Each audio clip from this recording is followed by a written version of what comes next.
The early internet was designed to copy information. When sending a file, you aren't moving an original. You create a perfect, effortless digital replica.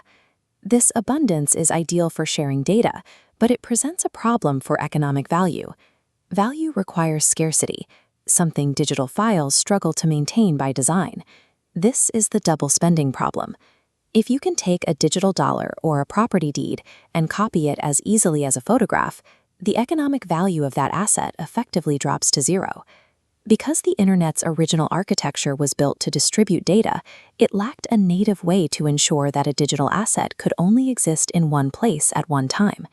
To solve this, we relied on centralized third parties.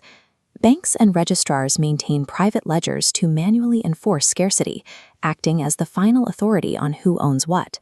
These middlemen create friction. They charge fees, delay cross-border transactions, and represent single points of failure for the entire network.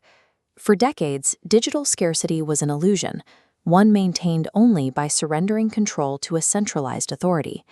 A distributed ledger removes the center. Instead of one master database, every computer in the network holds an identical, synchronized copy of the truth, secured by cryptographic validation. This creates immutability. Once recorded, a transaction becomes mathematically permanent. There is no edit or delete button. This structure enables tamper-proofing. If a node alters its record, a cryptographic mismatch triggers an immediate global alert, isolating the fraud. By linking these blocks with cryptographic hashes, the network ensures an asset can only be transferred once, finally engineering digital scarcity without a middleman. Once you have a record that cannot be changed, that record can do more than just sit in a database. It can start to act. We can deploy smart contracts, self-executing code protocols, directly onto the ledger. Because the underlying asset is verifiably scarce, the code can be trusted to automatically move value the moment predefined conditions are met. This automation removes the need for human escrows or manual audits. The code executes the agreement instantly, accelerating transaction flows while lowering administrative costs. Immutability transforms a digital record into an autonomous participant in commerce, capable of managing its own value transfer. This digital architecture is now being used to manage physical property through a process called tokenization. Assets that were once difficult to trade, like commercial real estate or company shares, are being tokenized for instant settlement in institutional markets.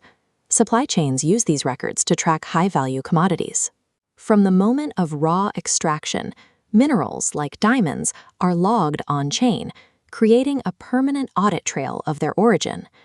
Logistics networks are also integrating smart contracts to automate payments. Funds can be released to a supplier automatically the moment a shipment reaches verifiable GPS coordinates at a port. By providing a single source of truth for raw materials and shipping data, these systems allow multi-tiered supply chains to coordinate without relying on manual reconciliation. The legal system is formalizing these standards. In the United States, recent updates to the Uniform Commercial Code now recognize controllable electronic records as a distinct category of property. Courts are accepting blockchain records as evidence through technical self-authentication, treating the math of the ledger as a reliable indicator of accuracy. However, the technology still faces the garbage in, garbage out limitation.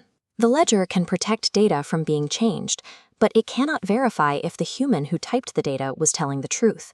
While immutability elegantly solves the scarcity paradox, it remains a tool for protecting the record. The integrity of the system still relies on the truth of the original source.